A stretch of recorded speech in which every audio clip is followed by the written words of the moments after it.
시청자 여러분 안녕하십니까? 현상에 대한 분석을 통해 문제의 본질을 파악하고자 노력하는 김로벨입니다. 요즘 우리나라에서는 지난 4월 26일 날 있었던 워싱턴 선언을 두고 얘기가 많이 있습니다. 보도도 상세히 다뤄지고 있습니다. 워낙 많은 전문가들이 이 문제에 대해서 분석을 하고 또 해설을 하고 있기 때문에 구태여 나까지 이 문제를 거론할 필요가 있나라는 생각도 들었지만은 두 가지 이유에서 제가 이 영상을 만들도록 하겠습니다. 몇 년 전서부터 우리나라 핵 문제와 관련해서 이상한 조짐이 나타나고 있다. 뭔가 진행이 되고 있다. 라고 해서 제가 여러 번 이제 영상을 올렸죠. 그것과 함께 핵과 관련해서 우리나라 국민들뿐만 아니라 전문가 정치인들도 몰 이해가 좀 있습니다. 그 인식을 바꿔야 됩니다. 그래서 그거에 대해서 말씀을 드리고자 이 영상을 만들었습니다. 간단히 말해서 이제 주사위는 던져졌습니다. 지난 한 5년 동안 우리나라는 미국과 중국 사이에서 줄타기 외교를 했다고 할까, 양다리 외교를 했는데 이제 그거는 끝났습니다. 우리는 미국 편에 완전히 쓴 거죠. 그래서 이런 이제 핵 공조 강화가 최소 20년은 지속될 겁니다. 그 20년은 뭐냐? 중국이 미국에 대한 도전을 완전히 접을 때까지는 이 상황이 진행된다고 하겠습니다. 어떻게 말하면 그때까지 우리나라는 계속 시끄러울 수밖에 없다 라고 예상할 수가 있죠. 그와 함께 북한뿐 아니라 중국, 특히 이제 중국이 심할 겁니다. 그 다음에 러시아 그리고 국내 좌파가 이 문제와 관련해서 총공세를 필 겁니다. 이걸 어떻게 무마 또는 극복해 나가느냐가 굉장히 중요한 문제라고 하겠습니다. 살펴보니까 제가 꽤 여러 번 우리나라 핵 문제 또는 핵 보유 문제에 대해서 이제 다뤘습니다. 여러분 기억나실지 모르지만 그 첫 번째가 재작년, 그러니까 2021년 8월 25일 주한미군 철수하면 어떻게 되나 이 문제를 다뤘죠. 그러면서 주한미군은 철수하지 않을 것이다 라고 말씀을 드렸고, 주한미군이 철수하면은 한국은 핵무장으로 갈 수밖에 없다, 그런 이제 의견을 피력을 했습니다.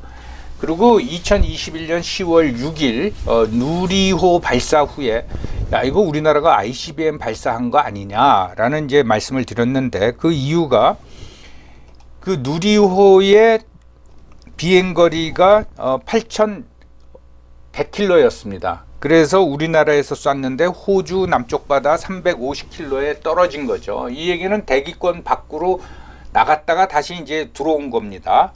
그런데 그 모사 위성이 연소되지가 않았습니다. 그러니까 이게 이제 진짜 위성이 아니라 가짜 위성을 앞에다 달았는데 그게 연소되지 않고 대기권으로 재진입을 했다는 얘기인데, 이 ICBM에서 제일 어려운 게 재진입 기술이죠. 이 대기권으로 다시 들어오다가 위성 앞에 핵탄두나 위성이 타버립니다. 근데 이 재진입 기술을 가지고 있다는 게 입증이 됐다.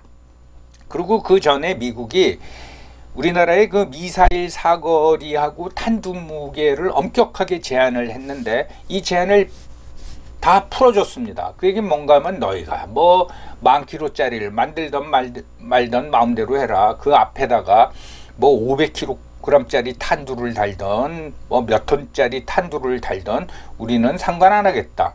이게 뭐냐? 결국은 우리가 ICBM도 가지고 있고, 제 예상에 의하면은 그 다음에 발사에도 성공을 했고, 그러면은 안 가지고 있는 거는 핵탄두 하나다. 요것만 개발하면은 우리도 핵 보유국이 가는 거다. 이게 도대체 무슨 일이 이렇게 진행되고 있나, 그런 의문을 충분히 가질 수 있었죠.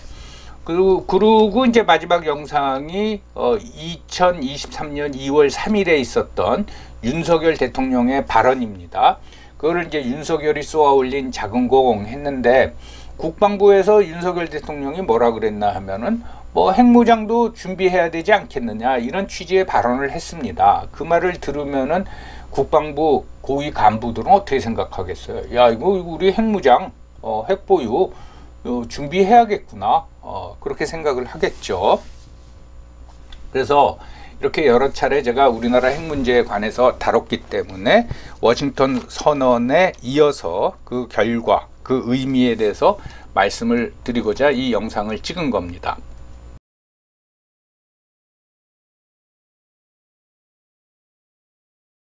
지난 4월 26일 날 있었던 한미 정상회담 그리고 워싱턴 선언에 대해서 다시 한번 살펴보죠. 한미 정상회담, 대부분 정상회담을 하면 공동성명을 발표하죠. 그런데 이번 한미 정상에서는 공동성명과 별도로 워싱턴 디클러레이션, 그러니까 워싱턴 선언이라는 거를 윤석열 대통령하고 바이든 대통령이 같이 발표를 했습니다. 이거 굉장히 특이한 사례입니다. 특히 이제 워싱턴 핵과 관련된 워싱턴 선언 내용을 보면은 이제 핵 협의 기구를 신설하겠다 그랬죠. 그걸 뭐 NCG 뉴클리어 컨설터티브 그룹이라고 했는데 이게 뭐 도대체 이게 이름이 이거 뭐냐? 여기서 이제 그룹이란 용어가 좀 약해 보이는데 유럽도 그룹이란 용어를 씁니다. 핵과 같이 굉장히 파괴적이고 정말 엄청난 영향을 미치는 것과 관련돼서 더 강한 용어를 쓰면은 그 상대국한테 정말 위협이 되는 거죠. 그래서 이제 그룹이란 용어를 쓰는 거고, 이건 뭐 당연히 미 전략자산 운용 계획, 더 크게 보면 이제 확장 억제 계획, 이걸 한국과 미국이 논의를 하고 그 계획을 공유한다라는 겁니다. 그 계획을 공유하는 거지 핵무기를 공유하는 건 아닙니다. 계획을 공유하는 겁니다. 그래서 여기서 이제 확장 억제라고 하는데 옛날에는 그냥 핵 억지력이라고 했습니다. 뉴클리어 디티어런스라고 했는데 몇 년 전서부터 확장 억제, expanded deterrence라는 용어가 사용이 됩니다. 또 하나는 디티어런스를 두고 예전에는 억지라고 우리가 번역해서 썼는데 최근에 이제 억제라고 번역해서 쓰더라고요. 그래서 사실 억지보다는 억제가 더 우리한테 쉽게 이해가 된다고 하겠습니다. 확장 억제, 여기에는 핵 위협뿐만 아니라 만약에 하나 상대방이 핵 공격을 해왔을 적에 그걸 어떻게 막느냐, 그러니까 MD 시스템, 미사일 디펜스 시스템까지 다 포함이 돼서 이걸 이제 확장 억제라고 하는 겁니다. 그리고 요 왼쪽에 있는 표에 나와 있듯이 최근 들어서 미국 전략 자산이 굉장히 한반도 주변에 이제 전개가 됐습니다. 전개가 됐다는 건 여기에 뭐 내리거나 그러진 않고 왔다 간 거죠. 거기에는 그 핵추진 잠수함도 포함되어 있고, 한미 연합훈련 또는 연습, 거기서 빈번하게 미국의 전략자산이 한반도 주변으로 이제 출동을 하는 거죠. 이러한 NCG, 그러니까 핵 협력, 핵 공조를 제도화시켰다. 그전에는 핵 우산을 제공하겠다라고 말만 했는데 구체적으로 그걸 뭐 어떻게 하느냐, 그건 우리가 미국이 밝힌 적도 없고 우리가 그 계획을 같이 세우자고 요구한 적도 없습니다. 이걸 이제 공식화하고 핵 우산 계획을 구체화하기 시작한 겁니다. 그 대신에 한국은 핵 확산 금지 조약 의무 이행 약속을 재확인했다. 이게 무슨 얘기냐? 우리는 핵무기 만들지 않겠다, 그겁니다. 그러니까 미국과 핵 공조는 강화시키지만은 자체 핵 개발 및 보유는 포기하겠다. 이걸로 이제 우리나라의 핵 보유 논의는 끝났다고 봐야 됩니다. 자, 그러면 이게 전략 자산, 확장 억제하고 관련된 전략 자산이 뭐냐? 쭉 우리한테 많이 소개가 됐지만, 특히 이제 B-1B 전략 폭격기, 뭐 죽음의 백조다 그런데 이거 굉장히 무서운 겁니다. 그렇게만 이해하시면 됩니다. 그 다음에 이제 전통적으로 B-52 장거리 폭격기가 있었는데 이제 신형이죠. B-52H 장거리 폭격기. 여기도 이제 핵폭탄을 싣습니다. 그 다음에 또 거론되는 게 MQ-9 무인 공격기인데 여기는 핵폭탄을 싣지 않습니다. 그 다음에 이제 핵추진 공격 잠수함. 사실은 이게 가장 무서운 겁니다. 흔히 핵추진 공격 잠수함도 급이 있는데 그중 이제 가장 등치가 큰 급에 해당되는 게 5화 2호급이라고 하는데 여기에는 핵미사일 발사대 SLBM이죠. 24개가 설치되어 있습니다. 그리고 핵무기가 SLBM이 152기까지 탑재가 가능합니다. 근데 그 중에는 지금 알려지기에는 W88이라고 475킬로톤급 핵무기가 있습니다. 이 475킬로톤급이면은 히로시마에 투하된 원자폭탄의 15배가 되는 겁니다. 이걸 가지고 있는 잠수함이 바닷속으로 왔다 갔다 하는 겁니다. 그러니까 어디가 있는지를 모르죠. 이게 진짜 무서운 거죠.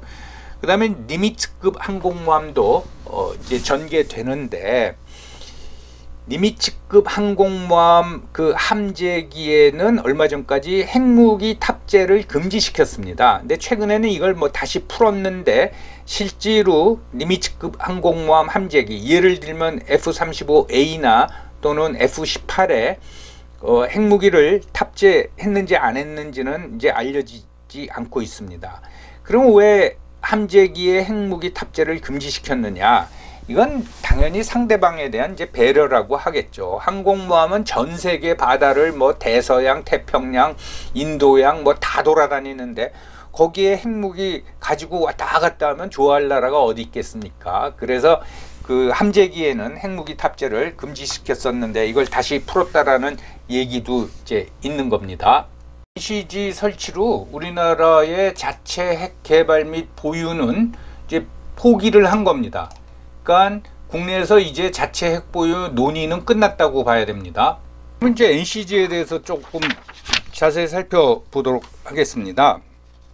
이제 NCG가 설치가 되면은 1년에 몇 번 협의를 할지 모르지만 지금 뭐 분기마다 한 번씩 한다고 그러는데, 그 밑에 당연히 이제 상설기구가 생기는 거죠. 그 상설기구는 현재 육군 미사일 전략사령부, 내년이면 이게 가칭 대한민국 전략사령부로 확대 개편이 됩니다. 이 전략사령부하고 미국의 전략사령부가 주축이 돼서 핵 운용을 어떻게 할 것이냐, 확장 억제를 어떻게 할 것이냐, 그 이제 시나리오를 또는 작전 계획을 짤 겁니다. 여기에는 이제 미국 우주군도 포함이 되는데, 미국 우주군은 트럼프 대통령 때 신설이 된 거죠. 이건 이제 육군, 해군, 공군, 해병대와 같이 하나의 군입니다. 이거 1개 중대 병력이 지금 우리나라 들어와 있는 걸로 알려져 있는데, 이게 미국 우주군이 주한미군에 배치가 된다라는 얘기를 듣고 이것도 좀 이상하다라고 이제 제가 생각을 한번 했었습니다.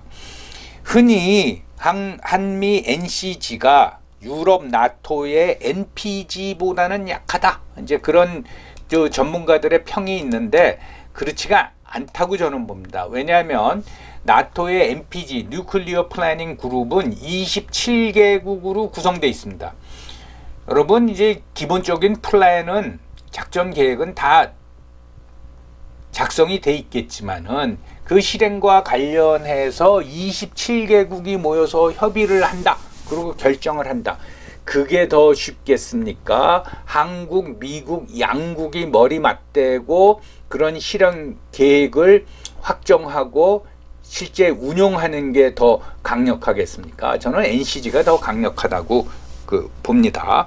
그 다음에 핵우산이라는 게, 때 억제라는 게, 이미 서울에 핵폭탄이 터진 후에 거기다가 핵 공격하는 건 아무 의미가 없죠. 그러니까 이제 북한의 핵무기 사용을 억제하거나, 만에 하나 미사일이 날라오면 그걸 MD로 막거나, 그리고 적어도 그 공격을 해온 핵시설을 파괴하거나 무력화하거나, 이런 이제 시나리오가 다 들어가 있는데, 거기와 함께 프리엠프티브 스트라이크도 이제 포함이 되는 겁니다. 즉 선제 공격도 포함되는데, 북한이 쐈다. 근데 그건 막지도 못했다. MD가 실패했다. 방어 미사일이 요격에 실패했다. 이거면 곤란하죠. 그러니까 북한의 핵 공격이 임박한 것 같다. 그러면은 NCG는 선제 공격도 결정할 수 있는 겁니다. 그런데 문제는 핵 공격이 임박했다라는 걸 어떻게 판단할 것이냐. 참 모호한 얘기죠. 그 핵탄두를 장착한 미사일을 고각도로 세우면 야 이거 핵공격 하려는가 보다 그렇게 판단해야 될지 뭐 여러 가지 굉장히 힘든 문제가 있습니다. 그거에 뭐 핵무기 군 전문가들이 이제 결정을 하겠죠. 그 정도로 굉장히 엄격하고 치밀한 계획을 세워야 됩니다.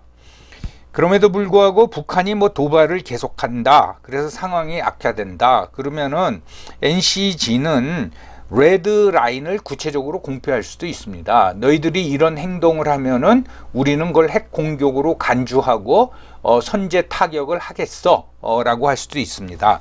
이제 그런 상황까지 이제 간 거죠.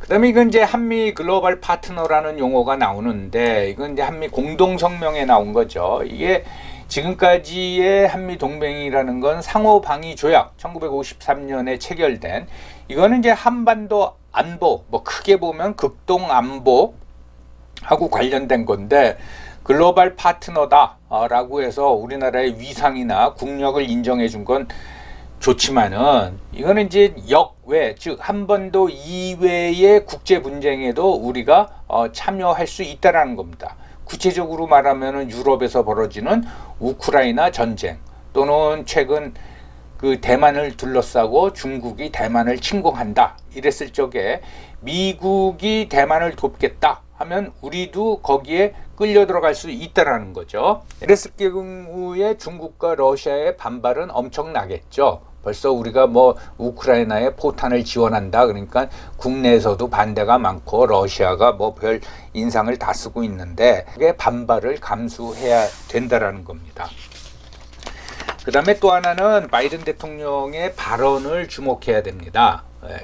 요약하면은 북이 핵 공격을 할 경우에는 정권이 종말된다 이렇게 말을 했어요. 야 이런 발언은 옛날에도 트럼프가 하지 않았느냐 그렇게 이제 생각하실지 모르지만은 미국 대통령이 북한 정권을 종말시키겠다라고 공식 석상에서 발언한 것은 이게 최초입니다. 트럼프는 공식 석상에서 이렇게 얘기한 적이 없습니다. 미국 대통령이 공식 석상에서 북한 정권의 종말이 온다 이런 발언한 거는 처음이고요.